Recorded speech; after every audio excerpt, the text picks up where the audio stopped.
The graphite smudges my fingertips as I adjust the compass on my drafting table, the metal point catching the late afternoon light streaming through my Seattle apartment's rain-streaked windows.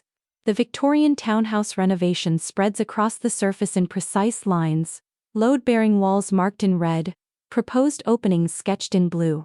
My third cup of coffee grows cold beside fabric samples that cost more per yard than most people spend on dinner. My phone's notification light blinks insistently from the corner of my vision. I set down the compass, leaving a perfect arc half-finished, and reach for the device with reluctant fingers. Instagram. The alert shows Clara has tagged me in her story, which is strange because my cousin and I haven't spoken in months. Her face fills the screen, luminous in champagne silk that probably cost more than my rent. Behind her, an explosion of blush pink and gold decorations transforms what I recognize as the private dining room at the Fairmont. The banner reads Clara's bridal shower in script so elegant it must have required calligraphy. The camera pans slowly, deliberately, across a sea of familiar faces. Aunt Margaret from Portland, her silver hair swept into a perfect chignon. Cousin Sophie from Vancouver, wearing a dress I remember her buying for someone else's wedding. Even Great Aunt Ruth, who claims her arthritis prevents her from leaving the house for anything less than a funeral. I count them, 25 women, 30, maybe more, all celebrating Clara's upcoming wedding to Robert. All holding champagne flutes that catch the light like crystal promises. All except me. My fingers tremble as I screenshot the story, then scroll through the dozens of photos flooding Clara's feed. The elaborate brunch spread with towers of macarons in wedding colors. The champagne fountain that must have cost more than I spent furnishing my entire apartment. The gift table groaning under wrapped boxes from Nordstrom, Tiffany, Williams-Sonoma. The photo booth corner with props reading Clara's crew and future Mrs. Morrison. My name appears nowhere, my face is absent from every group shot, though I spot distant relatives I haven't seen since high school graduations. People who were apparently more deserving of inclusion than Clara's own cousin. The architecture metaphor that governs my professional life suddenly applies to something far more personal. They've constructed an entire celebration around my absence, each missing piece of me making their perfect structure more complete. I dial my mother's number before my rational mind can intervene. Aria, honey, her voice carries that particular strain it gets when she's bracing for conflict. How are you? I just saw Clara's bridal shower photos. My voice comes out steadier than I feel. I didn't know it was today. The silence stretches long enough for me to hear the television in the background, one of those afternoon talk shows she watches while folding laundry. The kind where strangers air their grievances for applause and judgment. Oh, sweetie. The tone shifts to careful sympathy, the voice she uses for delivering news about cancelled plans or family disappointments.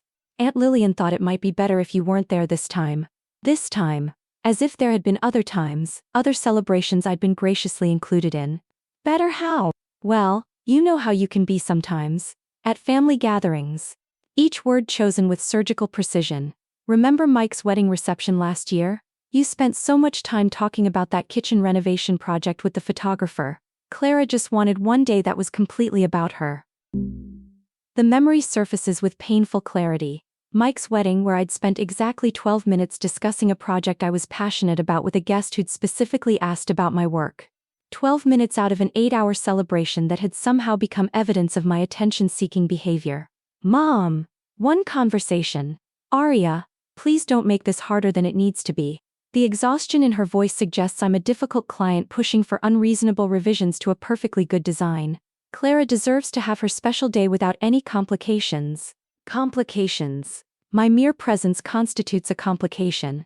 So the whole family decided to exclude me? It wasn't the whole family making decisions. Aunt Lillian just felt it would be cleaner this way. You know how she is about maintaining harmony. Maintaining harmony through strategic exclusion, through the careful architectural omission of family members who might somehow disrupt their perfect celebration. After I hang up, I remain sitting in my oversized armchair, the one I reupholstered myself in charcoal linen when I first moved to Seattle 4 years ago.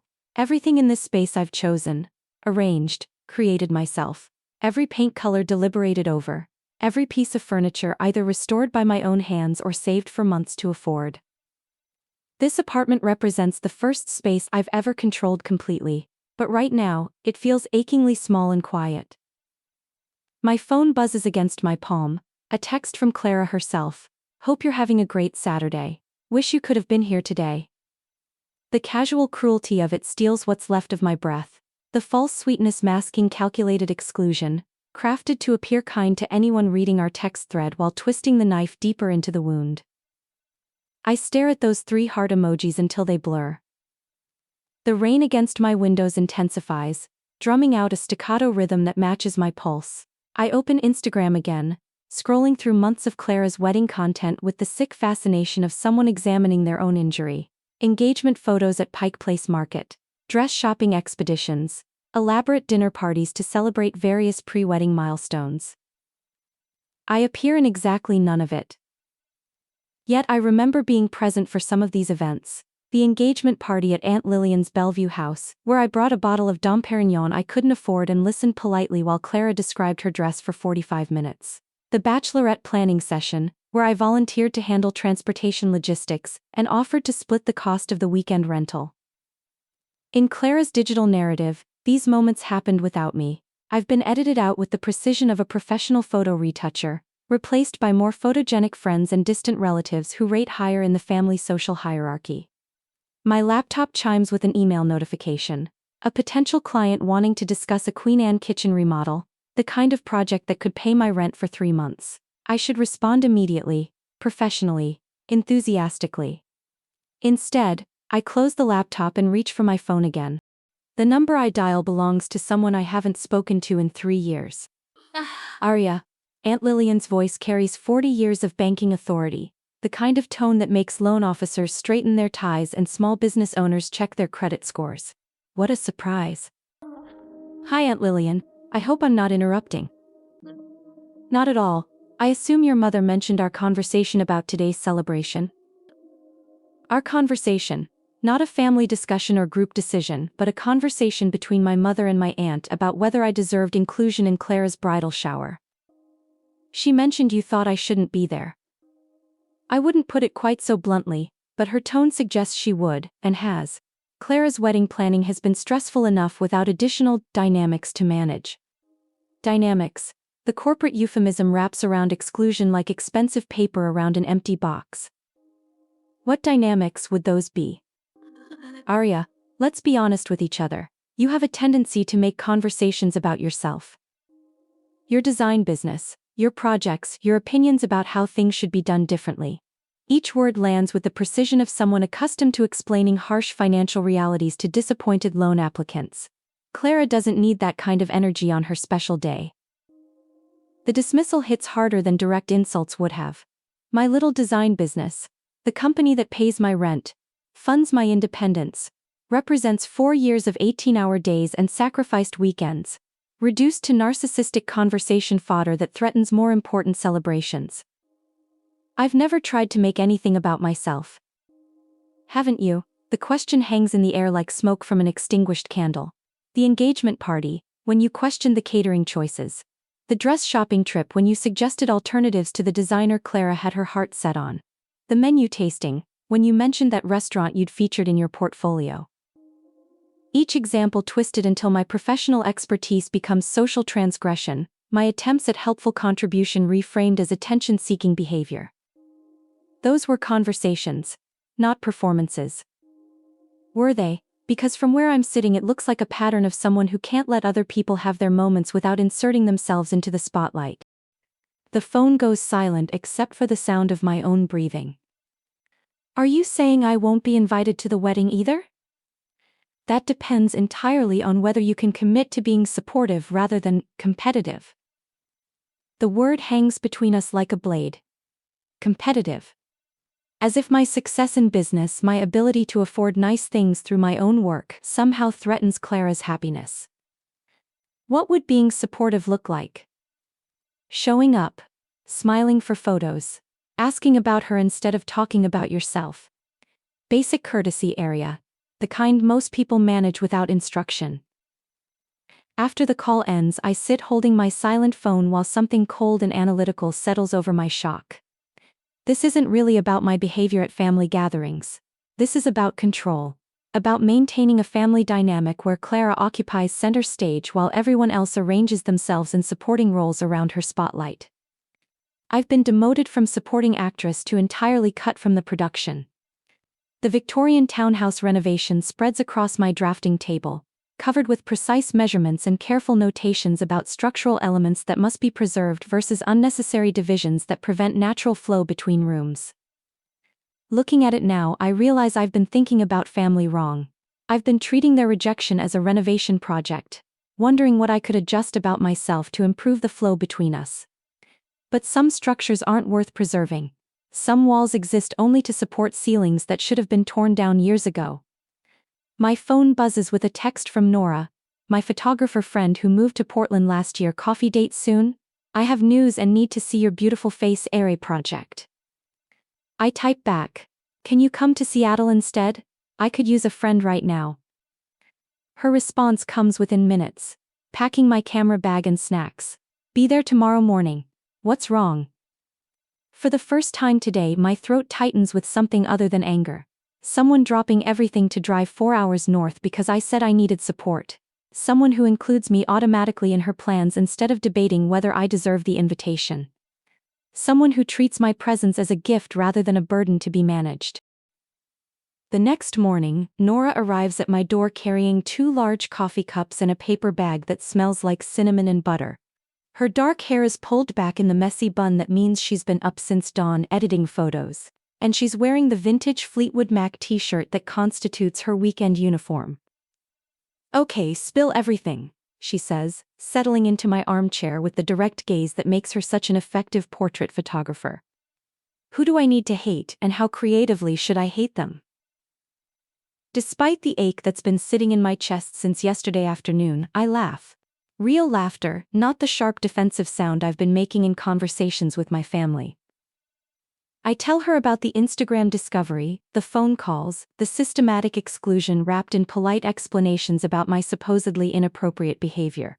Nora listens without interrupting, occasionally making faces that telegraph her opinion of my family's decision-making process with the subtlety of a billboard. Show me the photos, she says when I finish. I pull up Clara's Instagram feed on my laptop, turning the screen so we can both see the documentation of yesterday's celebration. Nora scrolls through with a photographer's eye, noting composition and lighting, the careful way each shot has been framed to maximize visual impact. This is gorgeous work, she says finally, professional-level styling and photography. Someone put serious money and planning into this event. Right? It's not like they forgot to invite me or ran out of space. They deliberately planned around my absence. More than that, Nora's fingers pause over the trackpad. Look at this guest list composition. These aren't all close friends and immediate family. I see women who look like they barely know Clara. College acquaintances, distant relatives, probably some co-workers thrown in to fill seats. She's right. In the group shots, I recognize faces from family reunions and holiday gatherings, people Clara sees maybe twice a year, who were apparently more deserving of inclusion than her own cousin. They needed bodies to make the party look successful, Nora continues, but they specifically didn't want you there. This wasn't about space limitations or keeping things intimate, this was about you. The analytical observation cuts deeper than yesterday's emotional revelations. Clara needed 30 women to celebrate her engagement, but would rather invite distant acquaintances than include me in the festivities.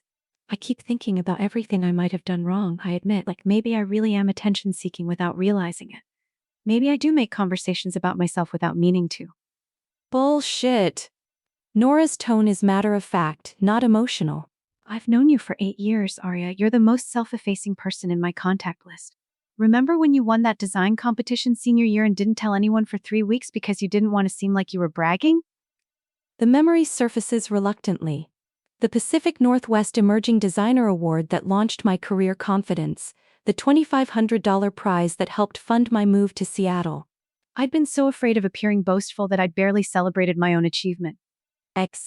Or how about when Seattle Metropolitan featured your Queen Anne project? You shared it once on Instagram and then deleted the post 2 hours later because you were worried people would think you were being self-promotional. I remember that too. The magazine spread that brought me 6 major clients and essentially doubled my income. I'd convinced myself that sharing professional achievements somehow violated social etiquette. You literally trained yourself not to take up space. Nora continues, her voice gentling. And now your family is punishing you for occasionally forgetting that training and acting like your accomplishments matter. Her words illuminate a pattern I've never consciously recognized. Years of making myself smaller, quieter, less noticeable in family gatherings, asking fewer questions about my own interests, sharing fewer professional victories, taking up less conversational real estate so others could shine brighter. And somehow it still wasn't enough to earn inclusion in Clara's celebration. What do you think I should do? Nora considers this, pulling her phone from her jacket pocket to scroll through something. Can I see your recent work, the portfolio pieces? I show her photos of my last 6 projects. The Capitol Hill condo where I designed a reading nook around the client's collection of first edition poetry books. The Bellingham Beach house where I created a color palette inspired by Pacific Northwest tidal pools. The Fremont Victorian where I preserved original crown molding while opening up the kitchen to accommodate a family that loves cooking together. Arya, this work is incredible. Nora's voice carries genuine awe. These aren't just pretty rooms. These are environments designed to support how people actually want to live. You're not arranging furniture, you're architecting happiness. I've never heard my work described that way. Architecting happiness. It sounds more intentional, more valuable than interior design. What if, Nora says slowly, instead of trying to fit into their celebration, you created your own? What do you mean? You understand how to create meaningful spaces and experiences better than anyone I know. What if you planned something that actually represents who you are and what matters to you? Something they didn't get to edit you out of because you're the architect of the entire thing. As she speaks, an idea begins forming. Tentative at first, then gaining structure and detail like a design concept evolving from rough sketch to architectural rendering. I've been thinking about expanding my services, I say slowly. Beyond just residential interiors. Like, what if someone wanted help planning an event that felt like a natural extension of their personal aesthetic? A celebration designed around who they actually are rather than what's socially expected. Now you're speaking my language, Nora grins. I could handle the photography. Document it properly. The concept gains momentum as we discuss details. Not just party planning but experiential design. Creating celebrations that feel like architectural extensions of someone's personality and values. What if I planned my own celebration? I ask, the words tumbling out faster than I can evaluate them. Not a birthday party or anything connected to Clara's wedding timeline. Just a celebration of this new business direction. An event that showcases what I can create when I'm not trying to fit into someone else's aesthetic requirements. Yes. Nora sets down her coffee cup with decisive emphasis. Absolutely yes. When? I think about my project schedule, client deadlines, and the space of time I've been unconsciously holding open in case Clara's wedding invitation eventually materialized. June 10th, I say. That's a Saturday, about 6 weeks from now. Enough time to plan something really special, but not so far out that I lose momentum. Perfect. Where? I don't have an answer yet, but the question feels like the beginning of something important. A celebration designed by me, for me, including people who choose to be there rather than people who feel obligated to attend. I'll figure that out, I say. But Nora? Thank you. For driving up here, for listening, for helping me see this differently. Thank you for letting me be part of whatever you're about to create. After Nora drives back to Portland, I spend the afternoon researching venues and vendors, sketching ideas for a celebration that feels authentically mine. The Victorian townhouse renovation sits temporarily forgotten on my drafting table, replaced by pages of notes about locations and catering and floral arrangements that reflect my actual taste rather than family expectations. For the first time in years, I'm designing something purely for my own pleasure. No client requirements to accommodate. No family dynamics to navigate. No budget constraints imposed by other people's priorities. Just my vision, my aesthetic, my carefully chosen guest list of people who know and appreciate who I actually am. The apartment feels larger somehow, filled with creative possibility instead of social anxiety. Outside my windows, Seattle continues its Sunday evening routine, but inside my space, I'm architecting something entirely new. something that belongs completely to me. 6 weeks later, I wake before my alarm on Saturday, June 10th. My body thrumming with the kind of nervous energy that feels like anticipation rather than anxiety. Through my bedroom windows, Seattle sprawls beneath a sky so clear it looks photoshopped. Mount Rainier visible in the distance like a snow-capped promise. Today, 24 people will gather at a private event space overlooking Elliott Bay to celebrate the official launch of my experiential design services. The guest list reads like a catalog of people who've supported my growth. College friends who still check in regularly. Former clients who've become genuine advocates. Design colleagues who drive hours to attend industry events. Neighbors who've watched me work late into countless nights on project drawings. And Julian, the bookstore owner from Carmel who I'd met at a design conference in Portland and who, inexplicably, booked a flight to attend an event hosted by someone he's met exactly once. My phone shows 0 missed calls from family members. No last-minute well wishes or apologies for missing my celebration. The absence that once would have devastated me now feels like information rather than rejection. Clara's Instagram stories from last night show her bachelorette party in full swing. 30 women in matching white outfits at some Napa Valley resort. Champagne glasses raised against vineyard backgrounds. She scheduled her wedding for next Saturday, June 17th, exactly 1 week after my event. The timing isn't coincidental. 3 days ago, my mother called with what she described as concerning news about a potential scheduling conflict. Apparently, Clara had decided to move her wedding date to June 10th, the same Saturday I'd been planning my celebration for 6 weeks. "You'll need to change your date, of course," Mom had said, her tone suggesting this was obvious. Clara only gets one wedding day. "I have contracts signed and deposits paid for June 10th, I'd replied. 24 people have arranged their schedules to attend. The silence that followed lasted long enough for me to hear ice clinking in whatever drink she was holding. "Arya, be reasonable, it's just a party." Just a party, the same diminishment that's followed every achievement, every milestone, every moment when I've forgotten to make myself invisible. This represents 6 weeks of planning and a significant financial investment in my business development. I'm not changing my date. I'd hung up before she could respond, then immediately called my vendors to confirm that changing the date would forfeit over $3,000 in deposits, money I don't have lying around, invested in showcasing capabilities I've spent years developing. Clara's wedding remains scheduled for today, according to the save the dates that apparently went out to everyone except me. My phone buzzes with a text from Julian, just landed at SeaTac. "Can't wait to see what you've created, this is going to be amazing." Someone who flew 800 miles to celebrate something I built, while my own family coordinated their calendars to ensure I'd have to choose between my professional development and their approval. The choice, as it turns out, was easier than I'd anticipated. At 2 p.m. I arrive at the venue for final setup. Nora is already there, adjusting lighting equipment and reviewing the shot list we developed together.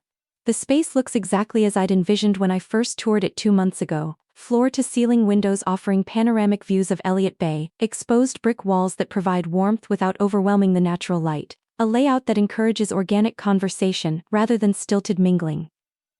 "Arya, this is going to be perfect," Nora says, looking up from her camera settings. "The flowers just arrived, and they're incredible."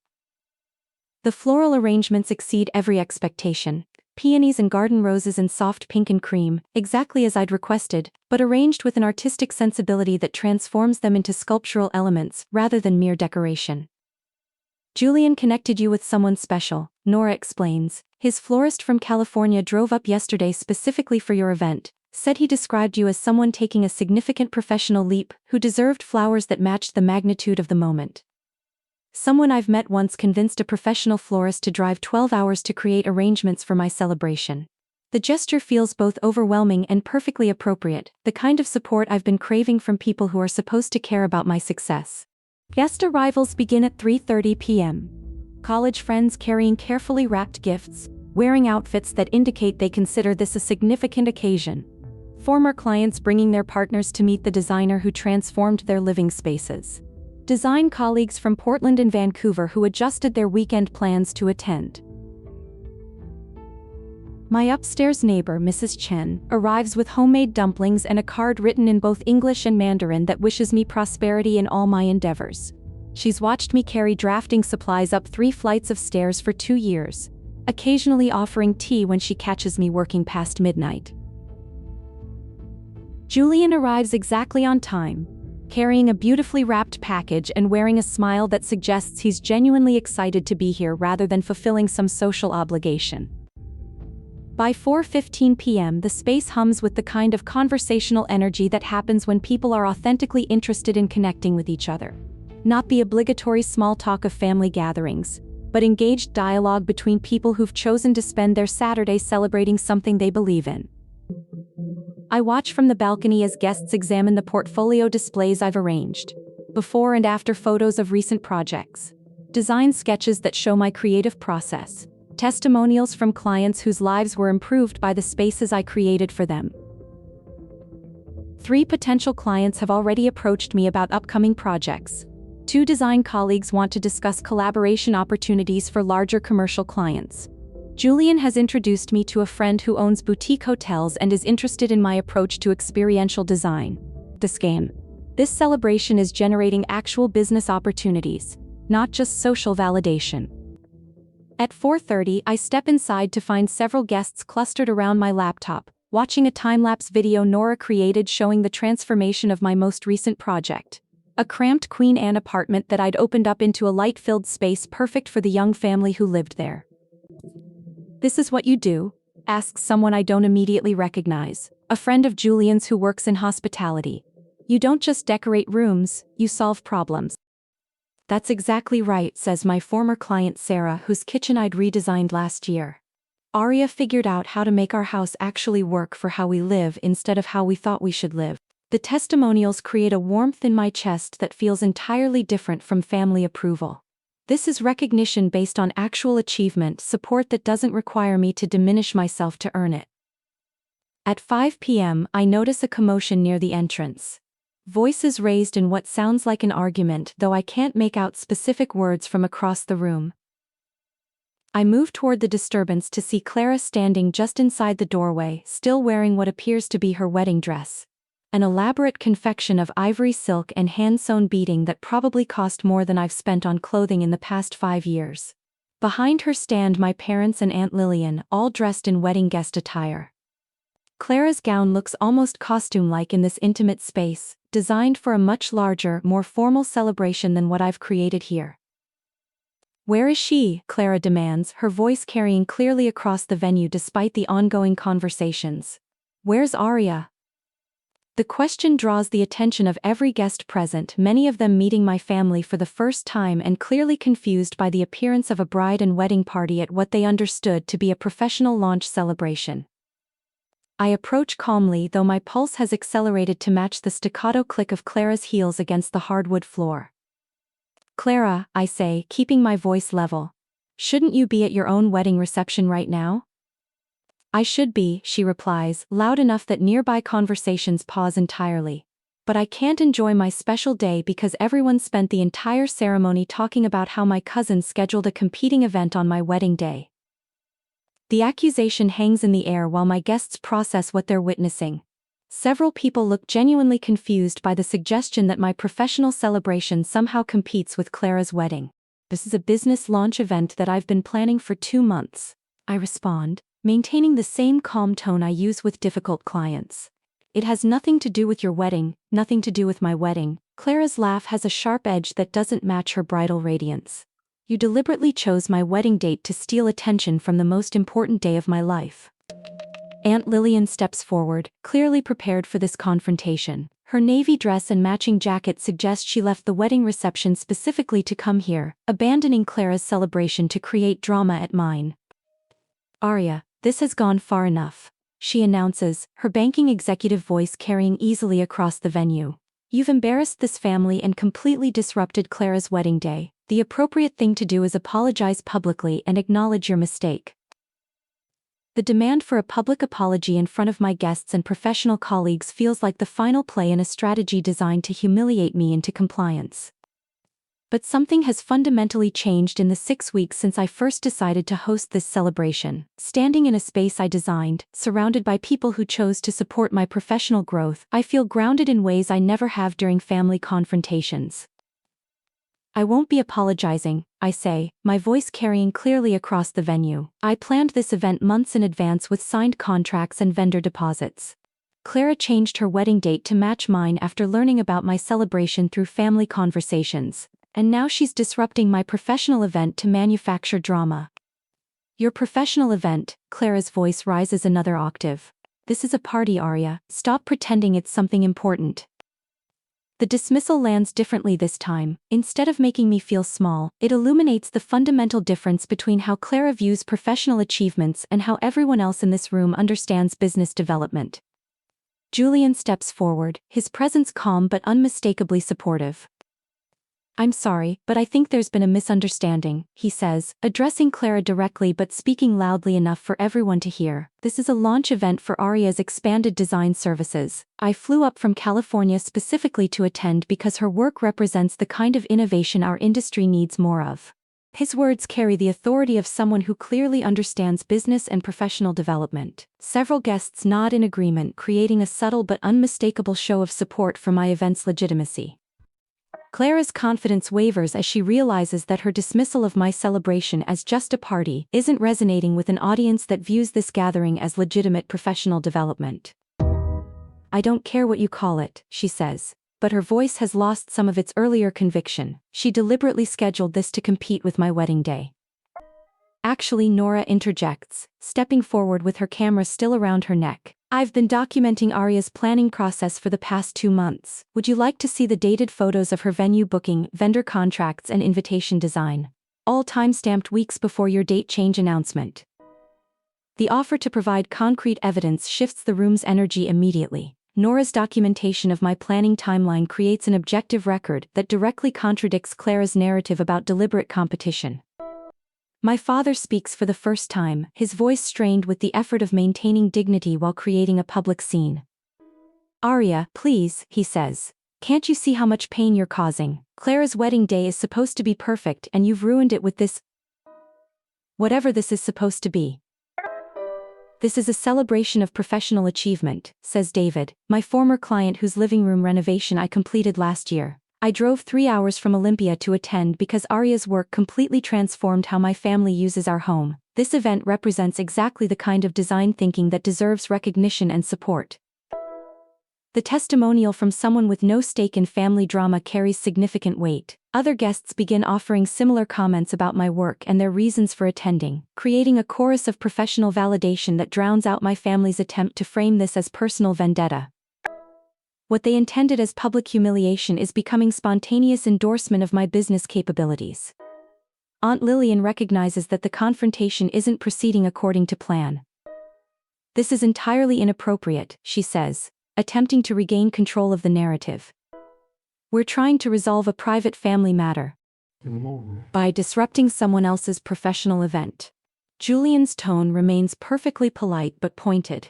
This celebration was clearly planned with considerable care and legitimate business purpose. Perhaps family matters should be discussed in family settings rather than during someone's work function. The gentle suggestion that they leave contains an implicit defense of my right to host my own event without interference from people who weren't invited. Clara's careful composure finally cracks completely. Fine. She shouts, loud enough that people on the venue's outdoor balcony turn to see what's happening. Enjoy your precious little party, Arya. But don't expect any forgiveness for what you've done to this family. You've chosen your business over your blood, and that's something you'll have to live with. She spins on her heel, wedding dress trailing dramatically behind her as she storms toward the exit. My parents and Aunt Lillian follow in her wake, leaving behind a silence that feels more relieved than uncomfortable. After a moment, Julian begins applauding. That, he says with genuine admiration, was the most professionally graceful handling of family dysfunction I've ever witnessed. You maintained your dignity and defended your work without stooping to their level. Others join the applause, creating a moment of support that feels like the architectural opposite of what my family had intended as public humiliation. Nora approaches with her camera, grinning broadly. I got all of that documented. She tells me quietly, Not for publication, obviously, but for your personal records. Evidence of how you handled inappropriate pressure with complete professionalism. As conversations gradually resume and the celebration continues, I realize something fundamental has shifted in my understanding of family dynamics and professional boundaries. My family's power to make me feel small had always depended on isolation, on their ability to frame situations without contradiction or outside perspective. But surrounded by people who value my work and understand business development, their dismissal of my achievements becomes obviously absurd rather than convincing. The celebration continues until nearly 8 p.m., 2 hours past the planned end time, because guests are genuinely enjoying themselves and don't want the evening to conclude. Business cards are exchanged, project consultations scheduled, collaboration opportunities discussed in detail. By every measure that matters for professional development, this event has succeeded beyond my most optimistic expectations. As guests begin departing, Julian approaches with the gift he'd brought from California. "I wanted to wait until after all that drama to give you this," he says, extending an elegantly wrapped package. Inside is a leather-bound journal with my initials embossed on the cover in gold foil. "For documenting the next chapter of whatever you're building," he explains. "I have the feeling this is just the beginning of something significant." The thoughtfulness of the gift from someone who barely knows me but recognized the importance of this moment creates a contrast so sharp with my family's sabotage attempts that it momentarily takes my breath away. "Julian, thank you," I manage, "not just for this but for flying here, for defending my event, for treating my professional development like it actually matters." "It does matter, and so do you. I hope you're starting to see that." As the last guests leave and Nora finishes packing her photography equipment, I stand alone in the venue overlooking Elliott Bay. The space that hosted my celebration feels permanently transformed by what happened here, not just the successful launch event but the confrontation and its aftermath. I'd designed this celebration to showcase my expanding business capabilities, but what I actually created was a demonstration of the difference between people who support your growth and people who require you to remain small in order to feel large themselves. Tonight, surrounded by chosen community, I learned something crucial about the architecture of belonging. Sometimes you have to build your own foundation, rather than waiting for others to make room for you in structures that were never designed to include you fully. 3 months later, I stand in my expanded office space in a converted warehouse in Georgetown, reviewing contracts for projects that materialized directly from connections made at my June celebration. The Seattle Metropolitan Magazine article about my event has generated inquiry calls from potential clients across the Pacific Northwest, all seeking someone who understands how to create authentic experiences rather than just arrange attractive furniture. Julian has become both business collaborator and personal partner, our professional relationship evolving into something deeper during his subsequent visits to Seattle. His bookstore renovation incorporates design principles I developed for residential spaces, while my expanding services benefit from his understanding of how physical environments can support community connection. The success validates every difficult choice I made about maintaining my original celebration date despite family pressure. Meanwhile, my family's response has followed a predictable pattern of escalation followed by strategic retreat. Clara's marriage lasted 4 months. The elaborate wedding that required disrupting my professional event produced a union that dissolved before autumn arrived, apparently due to what the divorce papers cited as irreconcilable differences regarding financial management and social priorities. My mother calls monthly now, her tone notably different from our pre-June conversations. The guilt-inducing urgency has been replaced by genuine curiosity about my work and carefully neutral questions about my relationship with Julian. Aunt Lillian sent a formal letter in August, typed on her bank letterhead, suggesting that family harmony would benefit from putting past misunderstandings behind us. The letter made no mention of apologies or acknowledgement of inappropriate behavior, but extended a conditional invitation to discuss rebuilding family relationships. I haven't responded. 6 months after my celebration, I receive an unexpected text from Clara. "I saw the magazine article about your design philosophy. Congratulations on your success. I've been thinking about what you said that day, about building something authentic instead of performing for other people's approval. I think maybe you were right about more than just event planning." I stare at the message for several minutes, processing its implications. Clara's elaborate wedding celebration, which had required my event's disruption to maintain its perfection, failed to create the lasting happiness she'd believed it represented. While my smaller, authentic celebration of professional growth generated the foundation for expanded career opportunities and meaningful personal relationships. The architectural metaphor completes itself with crystalline clarity. Some structures are designed to look impressive from the outside while remaining fundamentally unsound internally. Others prioritize functional integrity over external appearance, creating foundations capable of supporting genuine long-term growth. I don't respond to Clara's text immediately.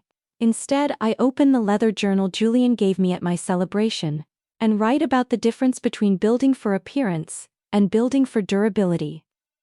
Outside my office windows, Seattle's skyline displays examples of both approaches to architectural design. Buildings that prioritize visual impact often require extensive maintenance to address structural weaknesses that weren't apparent during construction. Buildings designed with functional integrity as the primary concern may appear less dramatic initially, but prove more resilient over time. The same principle applies to relationships, career development, and the choices we make about whose approval we prioritize when those choices conflict with our authentic growth. 6 months ago, I chose structural integrity over family approval. Today, I'm working in the space that choice created, surrounded by projects that challenge and fulfill me, supported by people who celebrate my success rather than feeling threatened by it, building a business that reflects my actual values rather than inherited expectations. Sometimes the most important architecture is invisible, the framework of boundaries and authentic relationships that supports genuine growth rather than performative success. The foundation I built by refusing to abandon my celebration has proven capable of supporting everything I've constructed since. And for the first time in my adult life, I'm not afraid of outgrowing the space I occupy.